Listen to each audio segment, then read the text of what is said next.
ছাত্ৰ ছাত্ৰীসকল, আহাচোন আমি তৃতীয় শ্ৰেণীৰ পাঠ নং 3 গণিতৰ পাঠ নং 3 সময় নামৰ এই পাঠটি আমি আলোচনা কৰোঁ। তোমালোকে ঘড়ীত সময় চাব জানানে বাৰু? যদি ঘড়ীত সময় চাব নাজানা তোমালোকে এই পাঠটোৰ জৰিয়তে তোমালোকে সময় চাবলৈ শিকি ল'ব পাৰিবা। এতিয়া আমি পাঠটো আৰম্ভ কৰাৰ আগতে এটা সাধু আছে, এই সাধুটো শুনোচোন আহা। সাধুটো কি আছে? নামবৰ হাবিৰ ওচৰৰ এখন গাঁৱত দুজনী বাই ভনীয়ে আইতাকৰ লগত বাস কৰিছিল। ৰাতিপুৱা কুকুৰাই ডাক দিয়াৰ সময়তে আইতাকে সদায় সিহঁতক জগাই দিছিল। সিহঁতে ভাবিলে ৰাতিপুৱা এই কুকুৰাটোৰ কাৰণেই শুব নোৱাৰি। দুয়োজনীয়ে আলচ কৰি এদিন তাক ধৰি লৈ মনে মনে হাবিৰ মাজত এৰি দিলে। সমস্যাৰ ওৰ পৰা বুলি ভাবি সিহঁত আনন্দ মনে ঘৰলৈ উভতিল। ইয়াৰ পিছৰে পৰা আইতাকে ৰাতিপুৱাল বুলি ভাবি দুপৰ নিশাৰ পৰাই দুয়োজনীকে জগাবলৈ ধৰিলে। গতিকে কি হ'ল, সিহঁতে ভাললৈ চাওঁতে সিহঁতৰ বেয়াহে হ'ল। আইতাকে সিহঁতক ৰাতিপুৱাল বুলি ভাবি পেলাই দুপৰ নিশাই জগাই দিয়ে। বাৰু তোমালোকে বাৰু ৰাতিপুৱা কিমান সময়ত শুই উঠা? 5 বজাত নে 6 বজাত নে 5:30 কিমান সময়ত শুই উঠা বাৰু? এতিয়া এই ঘড়ীটোত যে আছে, এই ঘড়ীটোত কিমান বাজিছে বাৰু? এই ঘড়ীটোত 5 বাজিছে। এতিয়া আমি সময় চাওঁ আহা। এই ঘড়ীটোত কেই বাজিছে? ঘড়ীটোত 2 বাজিছে। ইয়াত ঘড়ীটোত মিনিটৰ কাঁটাডাল ক'ত আছে? 12টোৰ ওচৰত আছে। আৰু ঘণ্টাৰ কাঁটাডাল ক'ত আছে? 2টোৰ ওচৰত আছে। যিডাল চুটি কাঁটা, সেই চুটি কাঁটাডাল হৈছে ঘণ্টাৰ কাঁটা, আৰু যিডাল দীঘল কাঁটা সেইডাল হৈছে কি? মিনিটৰ কাঁটা। এতিয়া আমি এই ঘড়ীকেইটা চোৱা। এই ঘড়ীটোত কি আছে? চুটি কাঁটাডাল ক'ত আছে? 5টোৰ ফালে আছে, আৰু দীঘল কাঁটাডাল ক'ত আছে? 12টোৰ ফালে আছে। গতিকে এই ঘড়ীটোত কিমান বাজিছে? 5 বাজিছে। ঠিক তেনেদৰে এই ঘড়ীটোত চুটি কাঁটাডাল ক'ত আছে? 7টোৰ ওচৰত আছে, আৰু দীঘল কাঁটাডাল ক'ত আছে? 12টোৰ কোণত আছে। গতিকে এই ঘড়ীটোত কি বাজিছে? 7 বাজিছে। আৰু এই ঘড়ীটোত চুটি কাঁটাডাল ক'ত আছে? 8টোৰ পোনে পোনে আছে, আৰু দীঘল কাঁটাডাল 12টোৰ পোনে পোনে আছে। গতিকে এই ঘড়ীটোত কিমান বাজিছে? 8 বাজিছে। 8 বাজিছে ইয়াত।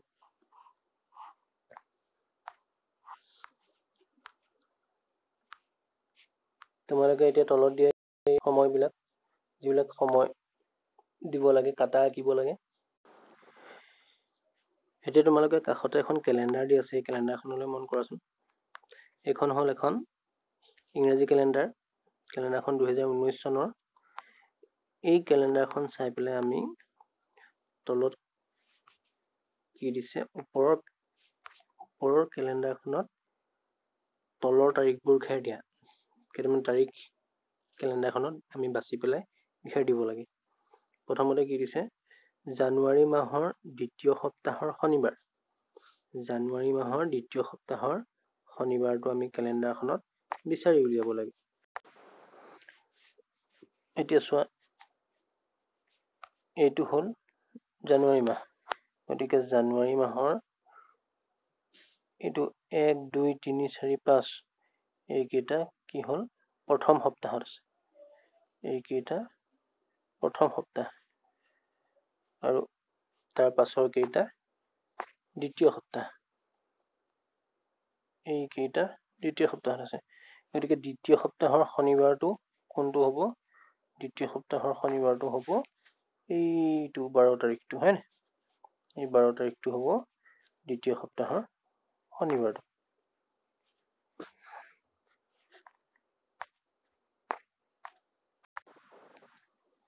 তাৰপাছত কি দিছে? তাৰপাছত দিছে ফেব্ৰুৱাৰী মাহৰ প্ৰথম দিন। ফেব্ৰুৱাৰী মাহৰ প্ৰথম দিনটো কোনটো? তাত ঘেৰ দিবলৈ কৈছে। গতিকে এইটো হ'ল ফেব্ৰুৱাৰী মাহ। ফেব্ৰুৱাৰী মাহৰ প্ৰথম দিনটো, তাৰমানে 1 তাৰিখটো। গতিকে ফেব্ৰুৱাৰী মাহৰ 1 তাৰিখটো এইটো। তাত ঘেৰ দিব লাগিব আমি। তাৰপাছত দিছে মে' মাহৰ 20 তাৰিখ। মে' মাহৰ 20 তাৰিখটো আমি কেলেণ্ডাৰখনত বিচাৰি উলিয়াব লাগে। এইটো হ'ল মে' মাহ, মে' মাহৰ 20 তাৰিখ। 20 তাৰিখটো এইটো।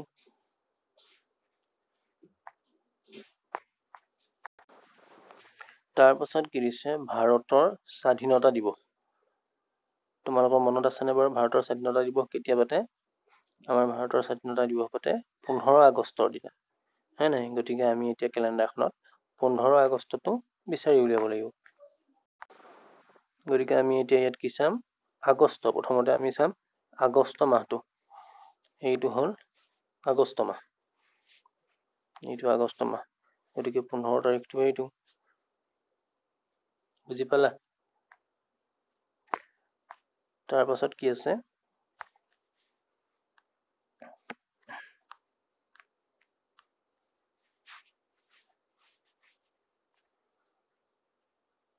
তাৰপাছত আছে তোমাৰ জন্মদিন। তোমাৰ জন্মদিনটো কিমান? গতিকে তুমি এতিয়া কেলেণ্ডাৰখনত বিচাৰি পেলাই কৰিব পাৰিবানে? কেলেণ্ডাৰখনত বিচাৰি তোমালোকে নিজে নিজৰ জন্মদিনটো বিচাৰাচোন বাৰু। এতিয়া আশা কৰোঁ তোমালোকে কেলেণ্ডাৰ চাব পাৰিবা। তাৰপিছত এতিয়া এইটো চাওঁচোন হা। বছৰটোৰ কেইটামান উদযাপন দিৱসৰ তাৰিখবোৰ চাওঁ হা। কলাগুৰু বিষ্ণুপ্ৰসাদ ৰাভা দিৱস। কলাগুৰু বিষ্ণুপ্ৰসাদ ৰাভা দিৱস কেতিয়া পাতে? 20 জুনত। বিশ্ব শান্তি দিৱস কিমান পাতে? 21 ছেপ্টেম্বৰত। লক্ষ্মীনাথ বেজবৰুৱা জয়ন্তী কেতিয়া পাতে? 14 অক্টোবৰ। বিশ্ব স্বাস্থ্য দিৱস 7 এপ্ৰিল। সুধাকণ্ঠ দিৱস 5 নৱেম্বৰ। এতিয়া আমি কি কৰিব লাগে? বছৰটোৰ এই দিৱসবোৰ তাৰিখ অনুযায়ী একাদিক্ৰমে সজোৱা। অৰ্থাৎ যিটো মাহ আগতীয়াকৈ আহিব সেই মাহটো আমি প্ৰথমতে লিখিব লাগিব আৰু শেষৰ মাহটো শেষত লিখিব লাগিব।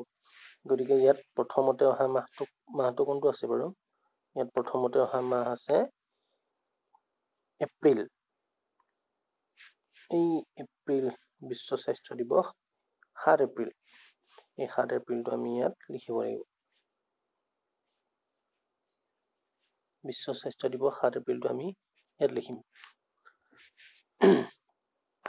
তাৰপাছত কি লিখিম? এপ্ৰিলৰ পাছত তাৰ পাছৰ মাহ এপ্ৰিল, মে' নাই, ইয়াত জুন আছে। কলাগুৰু বিষ্ণুপ্ৰসাদ ৰাভা দিৱস 20 জুন। গতিকে এইটো আমি ক'ত লিখিম? এই 2 নম্বৰ ঘৰত লিখিম। তাৰ পাছত জুনৰ পাছত জুন, জুলাই নাই ইয়াত, আগষ্ট নাই ইয়াত, ছেপ্টেম্বৰ আছে। গতিকে আমি বিশ্ব শান্তি দিৱস ছেপ্টেম্বৰ 21 ছেপ্টেম্বৰ এইটো আমি ইয়াত লিখিম। ছেপ্টেম্বৰ গ'ল। তাৰপিছত অক্টোবৰ আছে নেকি ইয়াত? অক্টোবৰ আছে। গতিকে লক্ষ্মীনাথ বেজবৰুৱা জয়ন্তী 14 অক্টোবৰ এইটো আমি ইয়াত লিখিম। তাৰ পাছত অক্টোবৰ, তাৰপিছত কি আছে? নৱেম্বৰ ইয়াত আছে। গতিকে সুধাকণ্ঠ দিৱস 5 নৱেম্বৰ সেইটো আমি ইয়াত লিখিম, 5 নম্বৰ লিখিম। ইয়াত ডিচেম্বৰ নাই, গতিকে ইমানতে এইটো শেষ হ'ব। এতিয়া তোমালোকক সুধিছে প্ৰথমতে কোনটো দিৱস আহিছে? প্ৰথমতে কোনটো দিৱস আহিছে? বিশ্ব স্বাস্থ্য দিৱসটো আহিছে। তাৰ পাছত সুধিছে শেষত কোনটো দিৱস আহিছে? শেষত কোনটো দিৱস আহিছে? সুধাকণ্ঠ দিৱসটো আহিছে। এতিয়া তোমালোকে তলত কেইটামান দিৱস দিয়া আছে দেখিছানে? সেই দিৱস কেইটা তোমালোকে মিলাব লাগে। পাৰিবানে বাৰু? নিশ্চয় পাৰিবা। গতিকে এইকেইটা তোমালোকে মিলাবাচোন বাৰু।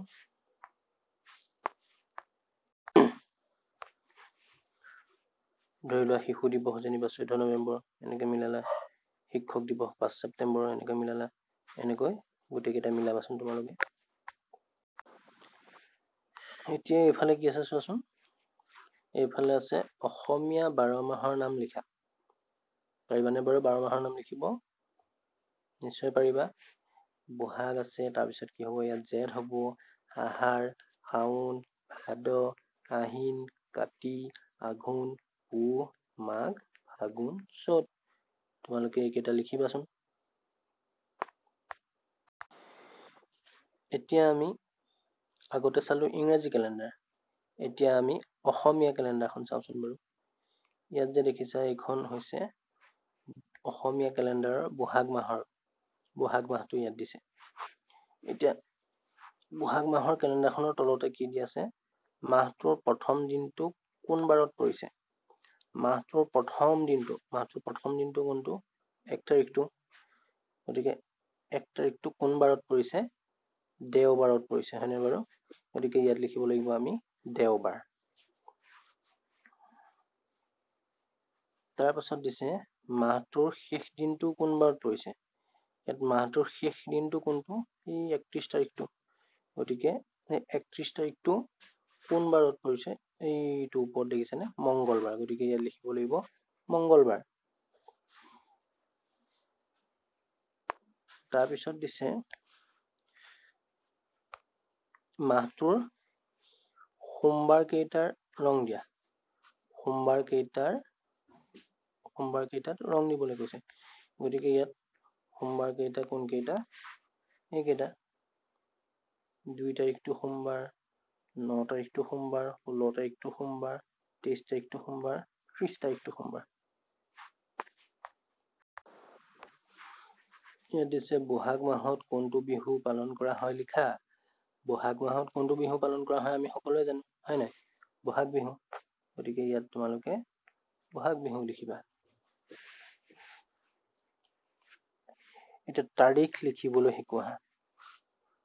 তাৰিখ কেনেকৈ লিখে।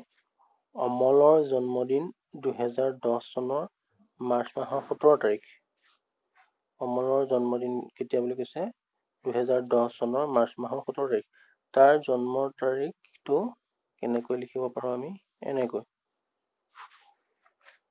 17/3/2010। তাৰমানে ইয়াত 17টোৱে কি বুজাইছে, 17টোৱে বুজাইছে তাৰিখ, আৰু 3টোৱে বুজাইছে মাহৰ নম্বৰটো। তাৰমানে জানুৱাৰী মাহটো 1 নম্বৰ, ফেব্ৰুৱাৰী মাহটো 2 নম্বৰ, মাৰ্চ মাহটো 3 নম্বৰ। গতিকে 3টোৱে মাৰ্চ মাহ বুজাইছে, আৰু 2010 এইটো হৈছে চনটো।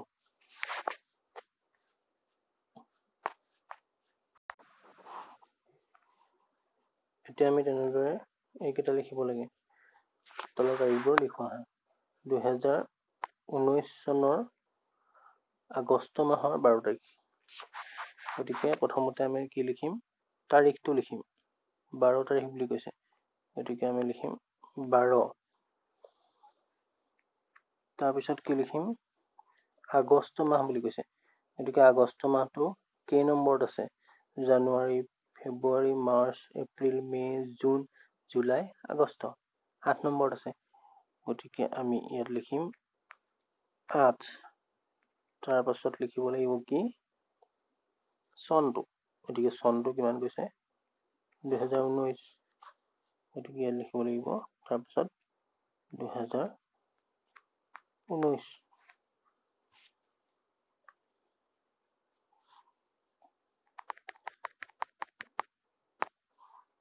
তাৰপাছতো চোৱা, তাৰপাছতো কি দিছে, 2019 চনৰ জুলাই মাহৰ 1 তাৰিখ। প্ৰথমতে আমি তাৰিখটো লিখিম। তাৰিখটো দিছে 1 তাৰিখ,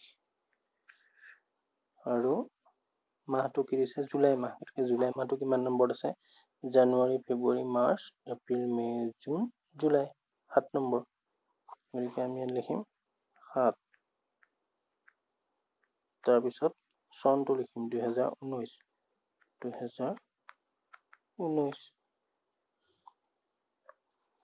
তাৰপিছত তোমাৰ নিজৰ জন্মদিনৰ তাৰিখ, মাহ আৰু চন ইয়াত লিখিব দিছে। তোমালোকে ইয়াত লিখিবাচোন।